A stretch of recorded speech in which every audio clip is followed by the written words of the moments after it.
நம்ம day routine vlog தான் பார்க்க போறோம். இன்னைக்கு என்னென்ன செய்யறோம், என்ன சமைக்கிறோம் அப்படிங்கிறது தான் இந்த வீடியோல இருக்கு. ஸ்கிப் பண்ணாம ஃபுல்லா பாருங்க. அப்படி நம்ம சேனல் நீங்க சப்ஸ்கிரைப் பண்ணலன்னா சப்ஸ்கிரைப் பண்ணுங்க. வாங்க வீடியோக்குள்ள போலாம். இப்ப நான் காஃபி தான் போட போறேன். காஃபி குடிச்சாதான் நம்மளுக்கு அந்த நாளே அப்படி சூப்பரே அப்படியே போகும்.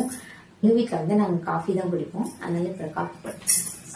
காஃபி போட்டு குடிச்சு முடிச்சுட்டு போய் செடிக்கெல்லாம் தண்ணி ஊற்றணும். ஊற்றிட்டு பிரேக்ஃபாஸ்ட்டு செய்யணும். வீடியோவை ஸ்கிப் பண்ணாமல் பாருங்கள். நம்ம சேனல் இன்னும் நீங்கள் சப்ஸ்கிரைப் பண்ணலன்னா சப்ஸ்கிரைப் பண்ணி சப்போர்ட் பண்ணுங்கள். நம்ம காஃபி போட்டாச்சு. குடிச்சிக்கலாம். இப்போ நான் போய் காஃபி தான் குடிக்க போகிறேன். குடிச்சு முடிச்சு நார்மல் ரவை உப்புமா செய்ய போகிறது கிடையாது. நம்ம ஸ்பைசி சில்லி உப்புமா தான் செய்யுது. நான் ஃபஸ்ட்டு ரவையை எடுத்து வறுத்துக்கிறேன். ஸ்டவ் பற்ற வச்சுட்டேன். எடுத்து இப்ப நான் வறுத்து எடுத்துக்கிறேன். இப்ப ரவை வறுத்துட்டேன். இதை எடுத்து ஒரு பிளேட்ல மாத்தி வச்சுக்கலாம். இப்ப இதை ஒரு பிளேட்ல போட்டுக்கிறேன். நல்லா ஹீட் ஆயிட்டோம்னா தேவையான ஆயில ஆட் பண்ணிக்கிறேன். நல்லா ஹீட் ஆயிட்டோம்னா நம்ம கடுகு உளுந்து கருவேப்பிலை அதெல்லாம் போட்டு தாளிச்சு எடுத்து தேவையான அளவு கடுகு உளுந்து ஆட் பண்ணி கருவேப்பிலை கழுவி அதையும் எடுத்து ஆட் பண்ணியாச்சு. காஞ்ச மிளகாய் ஆட் பண்ணிருக்கேன். இதெல்லாம் போட்டு நல்லா வதக்கி வச்சுக்கலாம். வெட்டி வச்சிருந்தாலே வெங்காயம் அதை ஆட் பண்ணுறேன். வெங்காயம் நல்லா பொன்னிறமா நான் வதக்கி வச்சுக்கிறேன். வெங்காயம் நல்லா வதங்கிட்டு இருக்கட்டும். அதுக்கு முன்னாடி நம்ம சேனல்ல நீங்க இன்னும் சப்ஸ்கிரைப் பண்ணலன்னா சப்ஸ்கிரைப் பண்ணிருங்க. நம்ம சேனலுக்கு சப்போர்ட் பண்ணுங்க. சப்போர்ட் பண்ண எல்லா ஃப்ரெண்ட்ஸ்க்கு ரொம்ப தேங்க்ஸ். அதில் ஷார்ட்ஸ் வீடியோ போட்டுட்டு இருக்கோம். ஃபுல் காமெடி வீடியோஸ், அப்புறம் கொஞ்சம் சாங்ஸும் ஆட் பண்ணிட்டு இருக்கேன். பாருங்க, பார்த்து நம்ம சேனலுக்கு சப்போர்ட் பண்ணி பாத்தீங்கன்னா வெங்காயம் நல்லா வதங்கிடுச்சு. இது கூட கொஞ்சமா இஞ்சி பூண்டு ஆட் பண்ணிக்கலாம். ஆட் பண்ணிட்டு இதையும் நல்லா வதக்கி விட்டுக்கிறேன். வெங்காயம் நல்லா வதங்கிடுச்சு. இது கூட நம்ம எடுத்து வச்சிருக்கோம் இல்லையா தக்காளி ஆட் பண்ணிக்கலாம். தக்காளி நல்லா வதக்கி விட்டுக்கலாம். இது கூட நம்ம தேவையான அளவு சால்ட் ஆட் பண்ணிக்கலாம். சால்ட் ஆட் பண்ணிட்டு தக்காளியை வதக்கணும்னா சீக்கிரமா தக்காளி பாத்தீங்கன்னா நல்லா வதங்கிடுச்சு. கூட கொஞ்சமா மஞ்சத்தூள் ஆட் பண்ணிக்கலாம்.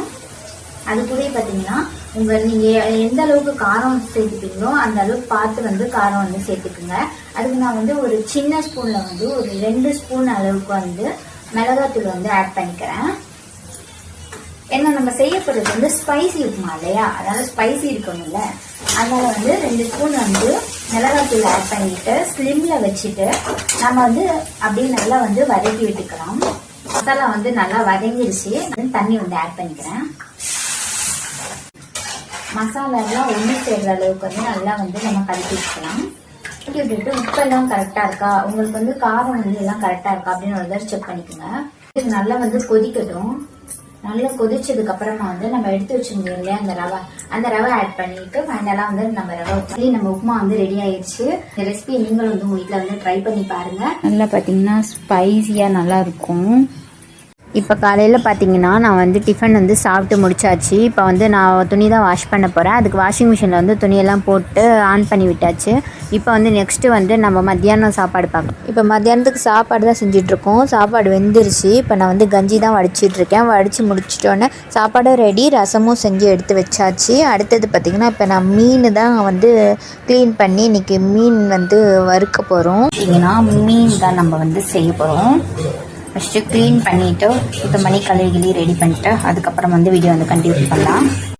மீன் நல்லா சுத்தமாக கழுவியாச்சு. மீனுக்கு மசாலாலாம் சேர்த்து அதையும் ரெடி பண்ணி எடுத்து வச்சாச்சு. இப்போ நான் மீன் தான் வறுக்கும். ஆல்ரெடி மீனுக்கு மசாலாலாம் கலக்கி எடுத்து வச்சாச்சு. இப்போ ஆயில் ஹீட் ஆகிட்டு இருக்கு. ஹீட் ஆகிட்டோன்னா நம்ம மீன் வறுத்துற வேண்டியதான். ஆயில் நல்லா ஹீட் ஆயிடுச்சு.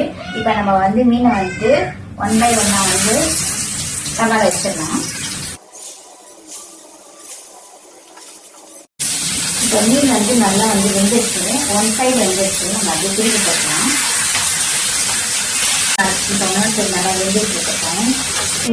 மீன் வேகிற வரை பார்த்தீங்கன்னா பக்கத்தில் இருக்கிற பாத்திரத்தையும் டக்குன்னு இருக்கிறதெல்லாம் கழுவி எடுத்து வச்சுட்டோன்னா நம்மளுக்கு இந்த வேலையும் முடிஞ்ச மாதிரி இருக்கும். வெந்துருச்சு. நம்ம எல்லாத்தையும் எடுத்துடலாம்.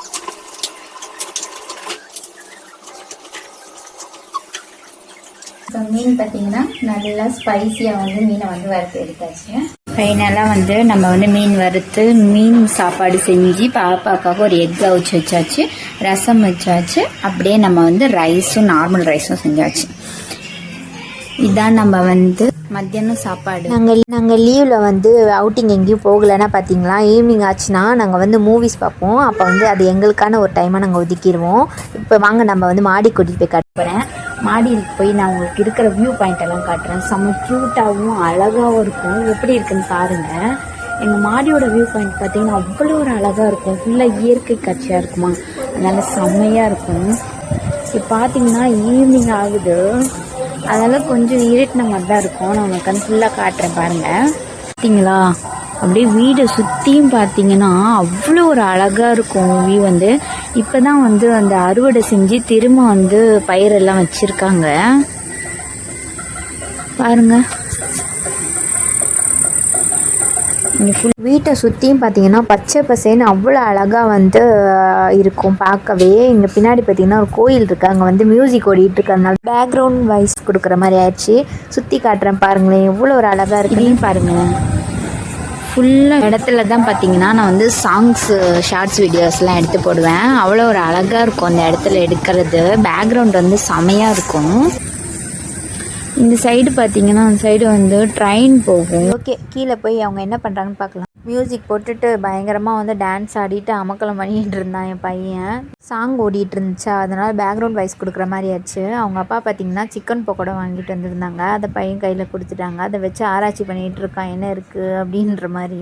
கையில் கொடுத்துட்டு ஓப்பன் பண்ண அப்படின்னு சொல்லிட்டு இருந்தோமா, அதனால் வச்சு அப்படியே உருட்டி உருட்டி பார்த்துட்டு இருந்தார். அவங்க அப்பா ஓப்பன் பண்ணி கொடுத்தாங்க. சாப்பிட்றா அப்படின்னா அவன் அப்போ தான் சாப்பிட்டு இருந்தனால அப்படியே பார்த்துட்டு வேணாம் வேணாம் அப்படின்னு சொல்லிட்டு இருந்தான். சாப்பிடல, வெறும் வாங்கி மட்டும் இப்படி இப்படி பார்த்துட்டு இருந்தான். அதுக்கப்புறம் கொடுத்தாச்சு. சரி ஓகே, இப்போ நம்ம போய் வந்து நைட்டு டின்னருக்கு என்ன இருக்குது அப்படின்னு போய் பார்க்கலாம் வாங்க. நைட்டு டின்னர் என்னென்னு பார்த்தீங்கன்னா, நைட்டு வந்து மத்தியானம் செஞ்சதை வச்சாச்சு. ஆனால் ரைஸ் மட்டும் கொஞ்சம் கம்மியாக இருந்தனால எக்ஸ்ட்ரா ரைஸ் மட்டும் இப்போ செஞ்சுருக்கேன். ரைஸ் வந்து மத்தியானம் செஞ்சது பத்தாததுனால இப்போ திரும்ப வந்து ரைஸ் மட்டும் வடித்து எடுத்து வச்சாச்சு. அப்படியே அதுக்கு தொட்டுக்க பார்த்தீங்கன்னா அப்படியே சிக்கன் பக்கோடா வந்து வாங்கிட்டு வந்திருந்தாங்க, அதையும் வந்து வச்சாச்சு. இப்போ நைட்டு டின்னர் பார்த்தீங்கன்னா ரசம், ரைஸு, மத்தியானம் வச்ச மீனும், அப்புறம் சிக்கன் பக்கோடா தான். பார்த்தீங்கன்னா சாப்பிட்டு முடிச்சாச்சு. இவர் பார்த்தீங்கன்னா சாப்பிட்டுட்டு தூங்காமல் ஒரே அமக்கலம் பண்ணிட்டு விளையாண்டுட்டு அட்டகாசம் பண்ணிட்டு பூ சொல்கிறாரு, அந்த மாதிரி விளையாண்டுட்டு இருந்தான். எப்படியும் நைட்டு பார்த்தீங்கன்னா 12 மணி 12:30 மணி 1 மணி ஆக்கிடுறான். இப்போ பார்த்தீங்கன்னா நம்ம நைட் டின்னர் வந்து முடிச்சாச்சு. ஃபைனலாக பார்த்தீங்கன்னா 7 குடிச்சிட்டு நம்ம வந்து இந்த விளாகை வந்து முடிச்சுக்கலாம். நெக்ஸ்ட்டு ஒரு இன்ட்ரெஸ்டிங்கான விளாகில் இருக்கலாம். Bye guys.